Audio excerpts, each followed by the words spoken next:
Hello అండి. Welcome to our channel. ఇది నిన్నటి షార్ట్ వీడియో అండి. మా అమ్మాయి ఏదైనా స్వీట్ తినాలని ఉంది మమ్మీ చెయ్యంటే, ఇంట్లో గులాబ్ జామున్ పౌడర్ ఉంది కదా అని ప్రిపేర్ చేస్తున్నానండి.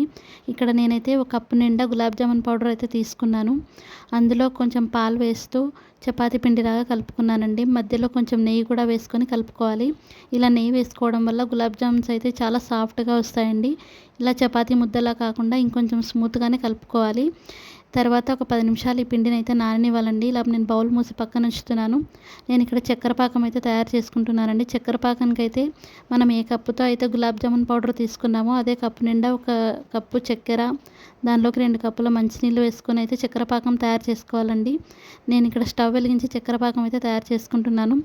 చక్కెర పాకంలో చక్కెర కరిగేంత వరకు హై ఫ్లేమ్లోనే ఉంచుకోవాలండి. తర్వాత మీడియం ఫ్లేమ్లో ఉంచుకొని కలుపుతూ ఉండాలి. మా అమ్మాయి చూస్తున్నారా ఇక్కడ నాకు సలహాలు ఇస్తుంది ఎలా చేయాలో. మా అమ్మాయికి ఇలా వంటలు చేయడం అంటే చాలా ఇష్టం అనమాట. నేను ఇట్లా చేసేటప్పుడు పక్కనే ఉండి సలహాలు ఇస్తూ ఉంటుంది. ఇలా కలుపు మమ్మీ అని చెప్తూ ఉందండి. మధ్యలో తను కూడా నాకు ఇలాచీ పౌడర్ వేసి హెల్ప్ చేసిందనమాట. తర్వాత చక్కెర పాకం అయితే చెక్ చేసుకోవాలండి మనము ఎలా వచ్చిందో. మరీ తీగ పాకం రానవసరం లేదు, కానీ మనం ఇలా చేతులతో పట్టుకున్నప్పుడు కొంచెం స్టిక్కీగా ఉంటే చాలన్నమాట. చక్కెర పాకం రెడీ అయిపోయినట్లే. నాకు ఇక్కడ చక్కెర పాకం అయితే రెడీ అయిపోయిందండి. స్టవ్ ఆఫ్ చేసి మూత ఉంచి పక్కకు పెట్టుకున్నాను కాసేపు. మనం ఈలోపు ముందే తడిపి పెట్టుకున్నాం కదా గులాబ్ జామ్ పౌడర్ పిండి, ఆ పిండితో చిన్న చిన్న ఉండలు అయితే తయారు చేసుకోవాలి. మా అమ్మాయికి ఇట్లా ఉండలు చేయడం అంటే చాలా ఇష్టం అనమాట. నేను పిండి చించి చిన్న చిన్న ముక్కలుగా వేస్తుంటే తను మాత్రం ఇలా రౌండ్గా ఉండలు చేస్తుందండి. గులాబ్ జామున్ ఉండలు అయితే రెడీ చేసింది. దానివల్ల నాకు పని తగ్గిందనమాట. చాలా తొందరగా అయితే బాల్స్ చేసేసాము. ఈలోపు టైం అయిపోతుందని చెప్పి నేను ముందుగానే ఆయిల్ పొయ్యి మీద పెట్టి ఉంచుకున్నానండి. ఇవన్నీ రెడీ అయిన తర్వాత ఆయిల్ హీట్ అయిందనమాట. నేను అప్పటికే కొన్ని వేయించి పెట్టుకున్నాను. ఇక్కడ ఒక్కొక్కటి వేస్తూ ఇలా వేయించుకుంటున్నానండి.